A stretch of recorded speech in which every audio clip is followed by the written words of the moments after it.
Hey guys, welcome back to another video. And for those of you that are new, my name is Devonte and I'm a software engineer based in New York City. Now if you've ever heard New York City be called the city that never sleeps, I'd say it's entirely accurate because I'm up at 3 a.m.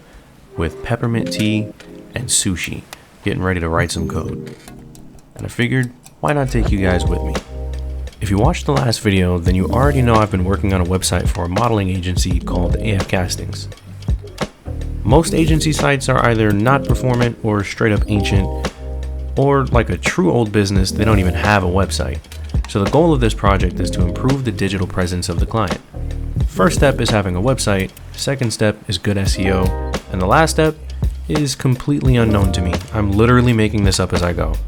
Sort of Frankensteining lessons and best practices that I've picked up on the job.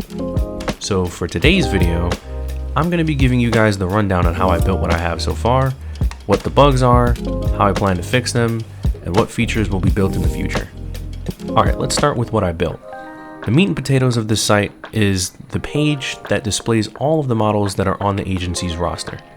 Ideally, I don't want the client to have to request a change to the code anytime a new model is added to the roster. So the best way to handle this would be to use a headless CMS.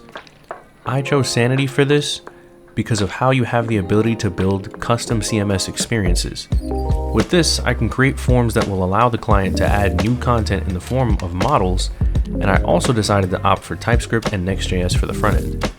And with how this is set up, I actually don't need a backend outside of the API endpoint support that Next.js gives you.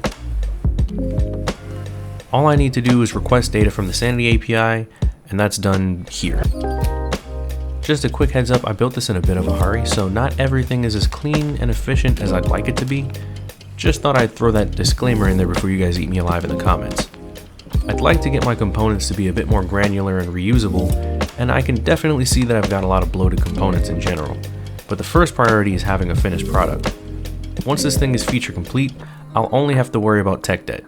And on a project this small, that shouldn't be too big of an issue. There's two major bugs I definitely need to fix. The first issue is a visual bug specifically on the mobile version of the site.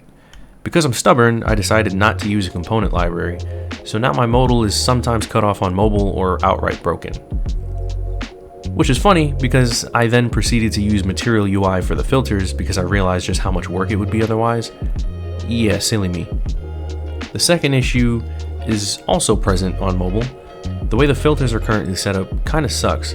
It's always at the top, and in order to view it, you have to scroll up through all the models every time and manually open and close it.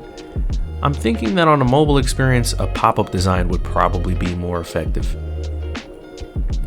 Now, outside of fixing bugs, I really need to figure out how to leverage Next.js's server-side rendering to improve the site's SEO. But because I work at a medium-sized tech company, stuff like that is usually the responsibility of an entirely different team. In this case, it's just me, which made me realize that I've been walking around with a pretty surface-level understanding of what SEO really is. So I'm thinking I'll take a few courses about SEO on Skillshare, which is the largest online learning platform with a wide breadth of topics ranging from beginner to advanced, and also the sponsor of today's video. There's thousands of courses led by industry experts that can help you take skills, hobbies, and side hustles to the next level. In this case, I want an in-depth learning experience about the search engine optimization, which is pretty easy to find among Skillshare's many learning paths. There are curated sequential class collections designed to master specific skills across many different categories, like film, illustration, animation, design, pretty much anything you can think of. I'll be taking this SEO audits course by Joshua George, seeing as it fits my learning interests pretty well. Now, if picking up new skills is something that interests you, take note that the first 500 people to use my link in the description will receive a 1-month free trial to Skillshare. Get started today. As for the next feature I want to build, I'd like to add a feature that allows the client to create proposal decks for their potential clients. Essentially a page that allows them to provide visual curated lists of models for a specific project. I'd also like this curated list to be shareable via a URL, which unfortunately means I'm going to have to store some IDs inside some query params. Unless one of you guys has a better idea that doesn't involve a database, comment down below if you do actually, I'd love to know. But yeah, that's pretty much the project thus far. Not too complicated and not too simple that it doesn't provide a challenge either. But I definitely gotta address something since you guys have been commenting this on my videos lately. Yes, that is definitely me in contrast music videos. And yes, I do find myself on random side missions, but that makes life so much more fun. Wait a minute. Maybe he should be my next client. I'm gonna need to brainstorm something for this, but either way, thanks for tuning in today. I'll catch you guys in the next video.